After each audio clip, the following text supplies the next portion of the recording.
Épisode 1. Au début, nous voyons un homme qui se fait renverser par une voiture et meurt sur le coup, mais pour une raison mystérieuse, il se réincarne en épée dans un monde alternatif. Au fur et à mesure qu'il apprend à connaître son nouvel environnement, il se rend compte qu'il peut acquérir de nouveaux pouvoirs et compétences, en tuant les monstres qui l'entourent.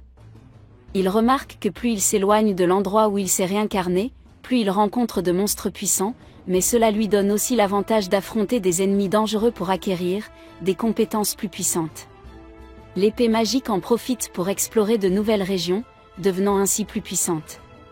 Cependant, lorsqu'il arrive dans une forêt dépérissante et tente de se reposer, il se rend compte qu'il est resté coincé dans la boue et ne peut plus utiliser aucun de ses pouvoirs. Pendant ce temps, une jeune fille féline vit une vie de misère en travaillant pour des humains qui l'ont réduite en esclavage, ainsi que de nombreux autres êtres de races différentes. Bien que déshumanisés au quotidien, ils ne peuvent pas faire grand-chose, à cause du collier et du contrat d'esclave, qui les rend incapables de se défendre. Ils ne peuvent même pas refuser les ordres qui leur sont donnés, même s'ils sont déraisonnables. Un soir normal, les humains traversent en calèche la forêt flétrie, pour transporter leurs bagages et les personnes asservies. Bien que le temps ne soit pas très agréable, cela devient le dernier de leurs soucis lorsqu'ils se rendent compte qu'ils sont suivis par un ours à deux têtes assoiffé de sang. Utilisant sa force brute, la bête parvient facilement à écarter le chariot, forçant les gens à en sortir. Les humains qui contrôlent les esclaves leur ont ordonné de rester à leur place, afin qu'ils puissent s'enfuir pendant que la bête est occupée à chasser les autres, car les colliers empêchent les esclaves de désobéir à leurs propriétaires. Ils sont bloqués à leur place, mais lorsque l'humain qui leur a donné l'ordre tente de s'enfuir, il est pris dans le carnage déclenché par l'ours à deux têtes. Le corps d'un des esclaves lui tombe dessus, il est incapable de bouger à temps et la bête l'écrase sur place. Après sa mort, l'ordre qu'il a donné à ses esclaves n'a plus de sens et les esclaves sont libres de courir pour sauver leur vie. Malheureusement, il est trop tard pour la plupart d'entre eux car l'ours à deux têtes est trop proche et commence facilement à les tuer les uns après les autres. Heureusement, la courageuse fille chat qui avait auparavant essayé de défendre son peuple, voit l'épée magique plantée dans la boue juste devant elle, c'est alors qu'elle et l'épée magique réalisent qu'elles peuvent communiquer par télépathie. Dès qu'elles sont en contact, l'épée encourage la fille chat à le sortir de la boue et à l'utiliser pour se défendre, juste au moment où la bête à deux têtes s'approche presque d'elle, l'épée magique utilise la télépathie et lui dit de sauter en arrière. Épisode 2, l'épée intelligente explique que la bête peut évoluer lorsqu'elle atteint le niveau maximum de ses capacités pour devenir plus forte. Les parents de Fran faisaient partie de la tribu des chats noirs, qui est connue pour n'avoir aucun exemple de personne évoluant dans cette tribu. Les parents de Fran ont voyagé avec elle, à la recherche de l'évolution mais ont péri dans la tentative. Fran, maintenant avec l'aide de l'épée, décide de réaliser le rêve de ses parents, de prouver que les chats noirs peuvent aussi évoluer. L'épée dit que Fran a un grand talent dans l'épée et la magie, car elle apprend ses enseignements très rapidement. Alors qu'elle se repose après l'entraînement, Fran entend quelque chose et s'y rend rapidement, confondant l'épée. Ils arrivent à un endroit où ils voient un chariot dans lequel deux hommes sont attaqués par des gobelins. Fran tue plusieurs gobelins, mais l'un d'entre eux parvient à s'échapper et elle sauve les hommes. Les deux hommes dont l'un est un esthéticien et l'autre un humain. L'humain remercie Fran de les avoir sauvés et lui propose de l'emmener dans une ville voisine appelée Alisa. Fran accepte son offre et l'homme dit que Fran devrait être un aventurier de rang FAS, ce à quoi elle demande ce qu'il veut dire. L'homme explique que les monstres sont classés par niveau de menace de rang FAS et que les aventuriers sont également classés selon cette échelle. Fran est excitée d'entendre parler d'aventuriers et dit qu'elle veut être une aventurière. La bête qui voyage avec eux se moque de la déclaration de Fran en disant que c'est une blague pour un chat noir de devenir un aventurier. Fran et l'épée arrivent dans la ville d'Alisa. Après avoir remercié Randall, l'homme qui les a emmenés, Fran marche dans la rue avec l'épée dans les mains. Certains aventuriers se moquent de la vue d'un chat noir avec une épée. L'épée utilise l'évaluation pour vérifier la puissance d'attaque des armes des aventuriers et se rend compte que la puissance d'attaque de ses armes est supérieure à la sienne, ce qui le déprime. Fran le réconforte en lui disant qu'il a beaucoup de compétences. À la guilde des aventuriers, Fran rencontre Nell, la réceptionniste de Gilles. Fran dit à Nell qu'elle veut devenir une aventurière, ce à quoi Nell répond qu'elle doit passer un test où elle pourrait être blessée. Fran dit qu'elle veut quand même essayer. Nell emmène Fran dans un autre endroit où elle rencontre Denodran, un Oni qui va tester les capacités de Fran. Fran combat de Naudran au début en ne faisant qu'esquiver ses attaques, puis Fran décide d'attaquer aussi en utilisant ses compétences à l'épée, tandis que l'épée utilise la magie et ils parviennent à vaincre de Naudran, ce qui choque Nell, qui dit qu'elle n'a jamais vu quelqu'un utiliser autant de magie et de mouvements d'épée en même temps. Plus tard, Fran est emmenée au bureau du maître de guilde, où elle rencontre un elfe nommé Clint, le maître de guilde de la ville d'Alysa. Clint interroge Fran sur ses capacités, mais elle refuse d'en parler. Clint essaie d'utiliser l'évaluation sur Fran, mais il est bloqué par la compétence de l'épée. Clint dit à Fran qu'elle a réussi le test et qu'elle peut être une aventurière. Clint emmène ensuite Fran dans une autre pièce où elle doit choisir sa classe. Elle choisit la classe de mage d'épée et obtient sa carte de guilde d'aventurier, ce qui rend Fran heureuse. Ensuite, Fran vend certains des matériaux de monstres, que l'épée a collectés pour obtenir de l'argent, pour se nourrir et se loger.